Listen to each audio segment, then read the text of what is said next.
नमस्कार, मी तुमचा चंद्रगुप्त शारदा गौतम मोरे. बऱ्याच जणांना माहिती आहे की माझी निवड सेंट्रल बँक ऑफ इंडियामध्ये क्रेडिट ऑफिसर पण झाली. पण ही एक्झाम क्रॅक करण्यासाठी मला 5 वर्ष लागली. 5 वर्ष. त्याची कारणं वेगवेगळी असतील. पण मी हा हा व्हिडिओ याच्यासाठी बनवतोय की दुसऱ्या कोणाला 5 वर्ष लागू नये. कारण जनरली बँकिंगची जर्नी ही 2-3 वर्षाची असते. सगळ्यात मेन, हा व्हिडिओ फक्त बँकिंग ॲस्पिरंटसाठी नाही आहे. हा जनरल व्हिडिओ आहे. MPSC करत असाल तुम्ही, UPSC, बँकिंग, काही असो, तुम्ही कोणतं क्षेत्र असो, तुम्हाला सगळेजण सांगतील की अभ्यास कोणता करायचा आहे, काय करायचा आहे. पण आज मी सांगणार आहे की अभ्यास कसा करायचा. तर त्याच्यासाठी मी तुमच्यासमोर 5-6 मुद्दे मांडणार आहे. त्यातील सगळ्यात महत्त्वाचा पहिला मुद्दा आहे सोशल मीडिया. आमच्या मॅडम नेहमी म्हणायच्या की तुम्ही सोशल मीडिया बंद ठेवा, जेणेकरून तुमचा अभ्यास चांगला होईल. तर सोशल मीडियाबद्दल मी माझा पर्सनल एक्सपिरियन्स सांगतो की मी सोशल मीडिया चालू बंद केला, म्हणजे इन्स्टॉल. पण एके दिवशी मी ठरवलं की यार सगळा माइंडचा खेळ आहे, मी सोशल मीडिया इन्स्टॉल ठेवणार आणि तरी अभ्यास करून दाखवणार. मी सोशल मीडिया चालू केला. इंस्टाग्राम, फेसबुक यूज करायचो, रील्स पाहायचो, पोस्ट करायचो आणि मी दिवसातून अर्धा पाऊण तासच यूज करायचो मॅक्स. पण नंतर 10 दिवस झाले, 15 दिवस झाले, 1 महिन्यानंतर जाणवलं मला की आपली सोशल मीडियाची जी ओढ आहे ना, ती वाढत चाललेली. ती माझ्या कंट्रोलच्या बाहेर गेलं यूज करणं. आणि खरं आहे बरं का, खूप एक्सप्लेन करून पाहिलं मी, खूप कंट्रोल करून पाहिलं मनाला. पण नंतर मला जाणवलं की सोशल मीडिया हा अनइन्स्टॉलच बरा आहे. ॲपच उडून टाका ॲप मोबाईलमधून. नंतर जिंदगीभर तुम्हाला ॲपच यूज करायचं ना, ते सोशल मीडियाच यूज करायचं ना. माझ्याकडेच पहा ना, तेव्हा थोडं कंट्रोल केलं. आता बँकमध्ये 1 महिन्यात मी जॉईन होणार आहे. जिंदगीभर मला सोशल मीडियाच यूज करायचं आहे. कोण अडवणार आहे मला? जेवढे आवडीचे पोस्ट आहेत ते टाका ना, पण थोडे दिवस जम काढा. 2-3 वर्ष फक्त. बस एवढंच सांगणे मला सोशल मीडियाबद्दल. दुसरं म्हणणं आहे मित्र, रूममेट, लायब्ररीमेट, काही म्हणतो. मित्र कसा असावा? एक तर तुम्ही ना मित्र निवडताना तुम्ही तुमच्या गावाकडचे किंवा कॉलेजचे मित्र असतील सगळ्यात बेस्ट. कारण तुम्ही त्याच्यासोबत शेअर करू शकता मनातल्या गोष्टी. एक आदर भेटतो तुम्हाला. मी पण तसंच केलं होतं. पण मित्र निवडताना एक गोष्ट लक्षात राहू द्या की त्याची आवड काय ते पहा थोडं. त्याला खरंच अभ्यासात इंटरेस्ट आहे का? तुम्हाला पहिली गोष्ट इंटरेस्ट कमी, त्याच्यात तुमच्या मित्राला पण आवड नाही, मग अभ्यास कसा होईल तुमचा? तर ही गोष्ट लक्षात राहू द्या. चिकन, मटन, दारूच्या पार्ट्या करणं, याच्यावरती थोडंसं आवड पाहिजे. आजकालची पिढी थोडंसं दारूवरती प्रमाण कमी झालेलं आहे. एक रिपोर्टनुसार जेनजीचं दारू पिण्याचं प्रमाण कमी आहे. पण जे त्याच्या आवडीचं जनरेशन आहे त्यांना मला सांगणे, दारू पिणं मी काय म्हणत नाही की वाईट गोष्ट आहे, पण कंट्रोलमध्ये असावं कोणतंही. ऑकेजनली तुम्ही बसलात, ठीक आहे ना, त्यापेक्षा चिकन मटन खा ना. आता मी दारूचा विषय काढला होते, मी काय दारू आहे असं नाही. हां, पण मलाही एक व्यसन होतं मूवी पाहण्याचं. म्हणजे मी आठवड्यात 3-3, 4-4 मूवी पाहायचो. ते खूपच घातक व्यसन आहे. मी तर म्हणतो दारूपेक्षा ना, प्रिपरेशन टाईममध्ये दारूपेक्षा घातक व्यसन जर कोणतं असेल तर ते मूवी पाहण्याचं आहे. मूवी आणि वेब सिरीजचं काय खर्चच नाही ना, काही फुकट व्यसन आहे. टेलिग्रामवरून इकडून तिकडून मूवी डाउनलोड करायचं आणि बघत बसायचं. तर त्याच्यावरती तुम्ही आवर घाला. काही करू शकतो. विकेंडला मी एकच मूवी पाहणार, किंवा मी एवढा अभ्यास केला, एवढा माझा स्कोर वाढला तरच मी मूवी पाहणार. असं करा ना. असं काहीतरी स्वतःला ठरवा आणि मग तुम्ही त्याच्यावरती कंट्रोल करू शकता. त्याच्यानंतर पुढची गोष्ट आहे सगळ्यांची आवडती गोष्ट, प्रेम. बरेच जण म्हणतात प्रिपरेशनमध्ये असताना प्रेमात पडूच नका. कोणी म्हणतात नाही प्रेमात पडलं तरी चालतंय, उलट थोडासा सपोर्ट भेटतो, घराच्या बाहेर असतो आपण. याच्यावरती माझं पर्सनल उदाहरण आहे. प्रेम ही कोणती ठरवून करायची गोष्ट नाही. तुम्ही पहिल्याच गोष्ट म्हणजे सगळ्यात इम्पॉर्टंट लक्षात राहू द्या की तुम्ही जे घराच्या बाहेर आलात ना, ते आलात अभ्यास करायसाठी. तर तुम्ही फक्त अभ्यासच करा. सगळं लक्ष तुमचं अभ्यासात पाहिजे. कोणती मुलगी आली कोणती गेली याच्याकडे तुम्ही लक्ष देणार. पण तरीही जर तुम्ही एखाद्या मुलीच्या प्रेमात पडलात किंवा एखादी मुलगी एखाद्या मुलाच्या प्रेमात पडली, तर प्रेमात पडताना फक्त एवढा विचार राहू द्या की ती समोरची व्यक्ती आहे कशी, तिचे स्वतःबद्दल लाईफचे काय गोल आहेत, का ती उगाच टाइमपास करायला आली, किंवा मुलगा टाइमपास करायला आहे, मी आता थोडं धतिंग करतो, धिंगाणा घालतो, मुली पटवतो, याच्यावरती लक्ष नव्हत्या. त्या व्यक्तीच्या पर्सनॅलिटीवरती लक्ष नव्हत्या. आणि जर ती व्यक्ती चांगली असेल खरंच तेवढी, की तिचेही काहीतरी स्वप्न आहेत जीवनात, काहीतरी तिलाही बनायचंय, तर अशा व्यक्तीला निवडण्यासाठी म्हणजे निवडण्यात चूक आहे असं मी म्हणू शकत नाही. कारण तुम्ही घराच्या बाहेर आहात. खरंच प्रत्येकाला वाटतं माझा एक जवळचा चांगला मित्र असावा, मैत्रीण असावी, आणि त्यावेळेस तुम्ही एखाद्या व्यक्तीला निवडताय आणि त्याच्या सपोर्टने तुम्ही जर अभ्यास करता जास्त, तर चांगलीच गोष्ट आहे. पण लक्षात राहू द्या, मेन प्रेम करताना, प्रेम करण्या अगोदर फोकस काय असावा, आणि जर प्रेम झालं तर ती व्यक्ती कशी असावी या गोष्टीवर लक्ष राहू द्या. त्याच्यानंतर आहे मेंटॉर. प्रिपरेशन मधील सगळ्यात महत्वाची गोष्ट, योग्य मेंटॉर निवडा. तुम्ही जर एखादे कोचिंग जर जॉईन केली समजा ट्युशन वगैरे, तर तुम्हाला तिथं कोण ना कोणी भेटून जातो. जर नाही भेटलं तर तुम्ही स्वतः शोधा. आता मी माझं उदाहरण देतो. पर्सनली मी छत्रपती संभाजीनगरमध्ये होतो बँकिंगचं प्रिपरेशन करताना, तर त्यावेळेस मी शुभम सर्स अकॅडमी जॉईन केली. सगळ्यात मेन तिथं 3 क्लासेस आहेत, शुभम सर्स अकॅडमी, संकल्प अँड सारथी. तुम्ही कोणतेही क्लास जॉईन करू शकता. तिन्ही पण क्लासेस एकदम उत्तम आहेत. पण मी होतो शुभम सरांकडे, तर मी पर्सनली त्यांच्याबद्दल सांगू शकतो की तिथं जी मला मेंटरशिप भेटली त्याचा मला खूप फायदा झाला. म्हणजे ते पर्सनली बऱ्याच गोष्टी बोलतात, म्हणजे हेल्प करतात तुम्हाला. तुमचे जे माइंडमध्ये अभ्यास व्यतिरिक्तच्या गोष्टी चालतात ना, त्याची सुद्धा काउन्सिलिंग तिथे भेटते. असं नका समजू तुम्ही त्यांची ॲड करायला. फक्त मी तिथे पर्सनली मला एक्सपिरियन्स आहे त्यांचा, त्याच्यामुळे मी सांगतो. चला, तर तुम्ही मेंटर कोणताही निवडा, तो मॅटर करत नाही एवढा. कारण सगळ्या शिक्षकांना वाटत असतं की आपला विद्यार्थी हा पासच व्हावा, पुढे जावा. मेंटॉर निवडा, त्याच्यावरतीच कायम राहा. लगेच 15 दिवस अभ्यास केला नाही, मला काय फायदा नाही, पुन्हा चेंज करतो, असं उड्या मारत बसू नका. एक व्यक्तीला निवडा, त्याला सगळे डाऊट शेअर करा, एक अभ्यास करा, मॉक टेस्ट द्या, टेस्ट सिरीज द्या, त्याचा स्कोअर घेऊन तिकडं जा शिक्षकाकडे, त्यांना दाखवा मी काय करतोय काय नाही. याचा खूप फायदा होतो म्हणजे होतोच. जर तुम्हाला कमी वेळेत एक्झाम क्रॅक करायची ना, एक योग्य डिरेक्शन पाहिजे. योग्य डिरेक्शन तुम्हाला फक्त आणि फक्त एक मेंटर देऊ शकतो. त्याच्यानंतर ग्रुप स्टडीबद्दल मला बोलायचं आहे. काही जणांचा ग्रुप स्टडी होतो, काहींचा नाही होत. काही जण म्हणतात की मला ग्रुप स्टडीमध्ये टाइमपास होतो, खूप वेळ जातो गप्पा मारण्यात, कारण मुलं मुलीचा ग्रुप असतो.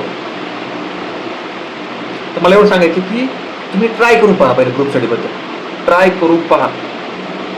जर ती ग्रुप स्टडी जर नीट झाला ना, तर सोलो स्टडीच्या 10 पट तो काम करतो. एक तर तुम्ही अपडेटेड राहता, प्रत्येक विद्यार्थ्याची प्रत्येक विषयामध्ये वेगवेगळी पावर असते. कोणाला कोणता विषय चांगला असतो, कोणाला कोणता, त्याचा फायदा तुम्हाला तिथं होतो. जर नसेल होत तर मग आपलं जे आहे तेच सोलो स्टडी, आपलं सकाळी उठणं, लायब्ररीत जाणं, अभ्यास करणं, बस. त्याच्यानंतर मला म्हणायचंय आहार. तुमचा आहार काय असावा, तुम्ही व्यायाम करताय का नाही करताय.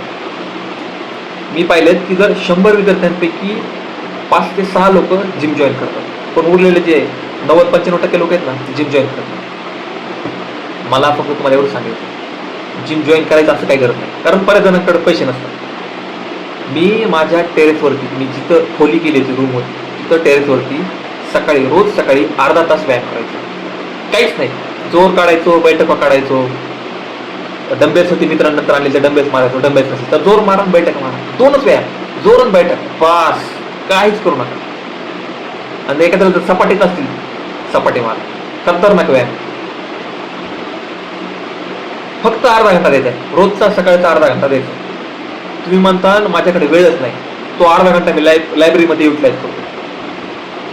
त्या अर्ध्या घंट्याची ना तुम्हाला किंमत कधी कळेल माहिती आहे का, ज्यावेळेस तुम्ही दिवसभर लायब्ररीमध्ये बसाल ना व्यायाम करून, तुमचा फोकस ज्यावेळेस वाढेल ना त्यावेळेस. त्याच्यामुळं व्यायाम स्किप करू नका. मी 5 वर्ष अभ्यास केलाय, 5 वर्ष. या 5 वर्षामध्ये मी 50 एक्सपेरिमेंट केले. त्याच्यावरून सांगतोय मी, फक्त अर्धा घंटा व्यायाम स्किप करू नका. आणि आहारामध्ये जर शक्य असेल तर 300-400 रुपयाचं एक बॉयलर भेटते, ते मी घेतलेलं. ते घ्या, अंड्याचा क्रेट आणून ठेवा, रोजचे 3-4 अंडे खा ना. स्वस्तात मस्त नाश्ता आहे. आणि जर तुम्ही व्हेजिटेरियन असाल तर मूग मटकी खा. आणि तेही शक्य नसेल तर मग बाहेर जो नाश्ता करताय तुम्ही तिथं नाश्ता करा. पोहे, मटकी, उपमा जे काय आहे ते सिंपल. फक्त आहार थोडासा चांगला असावा, जेणेकरून कसं आहे खूप जास्त लक्ष द्यायची गरज नाही आहारावरती, कारण तुमचा सगळा मेन फोकस अभ्यासावरती पाहिजे. पण जर तुम्ही सकाळी चांगला आहार घेतला तर दिवसभर तुम्हाला चांगलं फील होतं. तुम्ही जर रोज रोज पोहेच खाता किंवा मग तर्रीवाले पोहे तर्री टाकू तर थोडा आळस येतो दिवसभरात. फ्रेश नाश्ता करा, फ्रेश अभ्यास करा. आणि त्याच्यानंतर सगळ्यात शेवटचा मुद्दा, तुमचा डेली शेड्यूल काय असावा हे नीट आहे का. मी माझ्या एक्सपिरियन्सवर सांगतोय. मी सकाळी लवकर उठायचो, त्याच्यावर सांगतो. तुम्ही काय करा, सकाळी 6 पर्यंत उठलं पाहिजे माणसाने. 1 तासभरात आवरून 1-1.5 तासात नाश्ता वगैरे करून सगळं आवरून एक्सरसाइज सगळं आवरून 1-1.5 तासात लायब्ररीमध्ये जा. तिथून समजा तुम्ही 7:30ला लायब्ररीमध्ये गेलात तर 7:30 पासून 12-1 पर्यंत तुमच्याकडे कमीत कमी 4-5 घंटे भेटत आहे. तर त्या 4-5 घंट्यामध्ये तुम्ही 2-2 घंट्याचे 2 स्लॉट करा. मध्ये 15-20 मिनिटाचा ब्रेक द्या. मग त्याच्यामध्ये तुम्ही गाणे ऐका किंवा तुम्हाला आवडता कोणता मूवी असेल त्याच्यात काही सीन असतात फेवरेट चांगलेवाले ते पहा. हे 2 स्लॉट झाले. त्याच्यानंतर दुपारी जेवण करायचा. जेवण करताना तुम्ही अभ्यासाबद्दल जर आवश्यक असेल तरच बोला, नाही तर अभ्यासाचा विषय काढू नका. 4-5 मित्रांसोबत मेस जायचं, मस्त मजा मारायची, इकडच्या तिकडच्या गप्पा, हे ते, लायब्ररीत ही मुलगी ती मुलगी, हे शिक्षक ते शिक्षक, अशा याचं असं झालं त्याचं चला, फुल धिंगाणा घाला. मी तर म्हणतो थोडीफार बिचिंग पण करा, चालतंय. थोडीफार बिचिंग तुमच्या माइंडसाठी चांगली असते, ते करा. परत जेवण झाल्यानंतर काही जण रूमला जाऊन नॅप घेतात, चांगली गोष्ट आहे. नॅप घ्या, फ्रेश माइंडने लायब्ररीमध्ये वापस जाऊ द्या 1 तास. काही जण डायरेक्ट लायब्ररीमध्ये जातात. म्हणजे डायरेक्ट लायब्ररीमध्ये जातात ना, त्यांना सांगाय तुम्ही गेल्या अभ्यासाला लागा. गेल्या झोपण्याचा प्रयत्न करू नका, झोप येत नाही.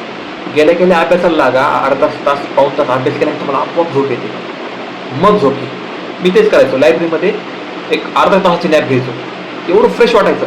मग उठायचो, बाहेर जायचो लायब्ररीच्या, मस्त फ्रेश व्हायचो, तोंड वगैरे धुवायचो, परत येऊन अभ्यास करायचो 4-5 वाजेपर्यंत, 5 वाजेपर्यंत. मग 5-5:30ला परत मित्रांसोबत यायचं, चहा वगैरे घ्यायचा, मस्त फ्रेश वाटायचं. 15-20 मिनिटं गप्पा मारायच्या.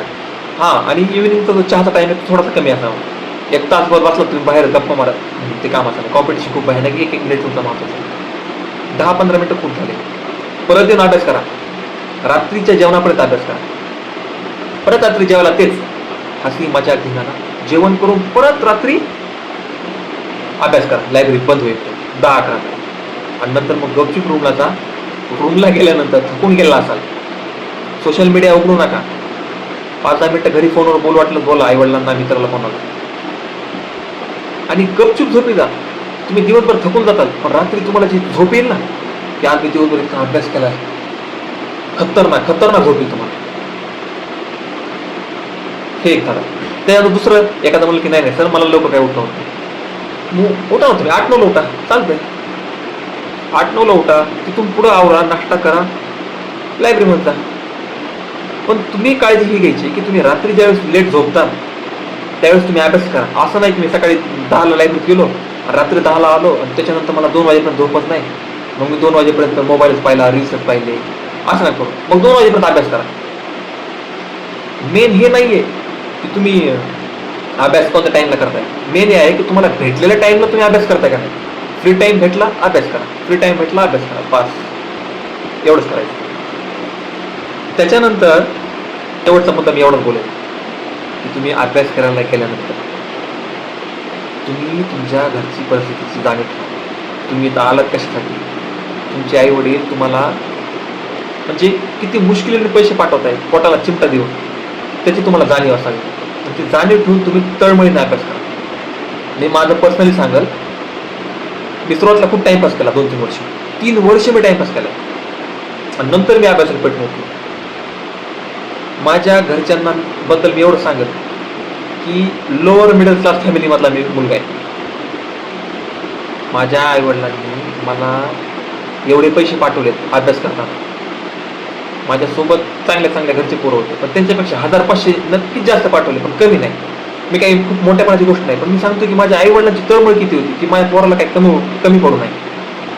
आणि तेवढे पैसे घेऊन जर तुम्ही इकडे बाहेर जर टाइमपास करताय, तर तुम्ही तुमच्या आई वडिलांनाच नाही, तुम्ही स्वतःला पण फसवताय. तर त्या पैशाची जाणीव राहू द्या. आई वडील स्वतःचा जीव मारून, बरं त्यांना बी खाऊ वाटत नाही का आईस्क्रीम, त्यांना बी चिकन मटण आणून खाऊ वाटत नाही का, तरी म्हणतात नाही पैसे कमी होतात, लेकरांना पाठवतो, माझं लिकूड खावं तिकडं, बाबा तू खा बरं, पोरी तू खा बरं तिथं, आठवड्याला एकदा तरी चिकन खायचा, मटण खायचा, बाहेर जाऊन थोडं फिरून यायचा, कपडे घ्यायचा, स्वतःचा जीव मारून पाठवतात. त्यांचे पण स्वप्न नाहीत का, त्यांनी लय कष्ट घेतले तुमच्यासाठी. माझ्या आईवडिलांचं लय घेतलं प्रमाण. मी तर बँकिंग सोडून आलतो 1 वर्षानंतर, मला नाही करायचं म्हटलं, मी प्रायव्हेट बँक जॉईन करतो. जॉईन पण केली मी ICICI बँक. माझ्या घरची गरज परिस्थिती असून सुद्धा माझ्या आईने मला ती प्रायव्हेट बँक सोडायला लावली. म्हणली आम्ही तुला पैसे पाठवतो, तुला किती वर्ष शिकायचं तेवढं शिक म्हणली, आणि किती पैसे लागतील सांग म्हणली, आम्ही काही करू, पण तू नोकरीच करणार तर सरकारीच करणार म्हणली. त्याची जाणीव मी ठेवली. आज मी सेंट्रल बँक ऑफ इंडियामध्ये लागलो. 1 महिन्यात माझी जॉईनिंग येणार आहे. आज मी खूप खुश आहे. सोशल मीडिया नंतर यूज करा, मित्र योग्य निवडा, मेंटॉर आवश्यक आहे, आणि अर्धा तास का होईना पण व्यायाम करा. हे असं डोळ्या पांगण्यासारखं राहू नका. दिवसाचा वेळ 1-1 मिनिट अभ्यासाला लावा. बस एवढं जर केलं तुम्ही कोणत्या बी एक्झाममध्ये उडी मारा, तुम्ही पोहून बाहेरच निघणार. बस एवढं सांगायचं. तर सगळ्या ॲस्पायरंटला माझ्याकडून शुभेच्छा आहेत. धन्यवाद.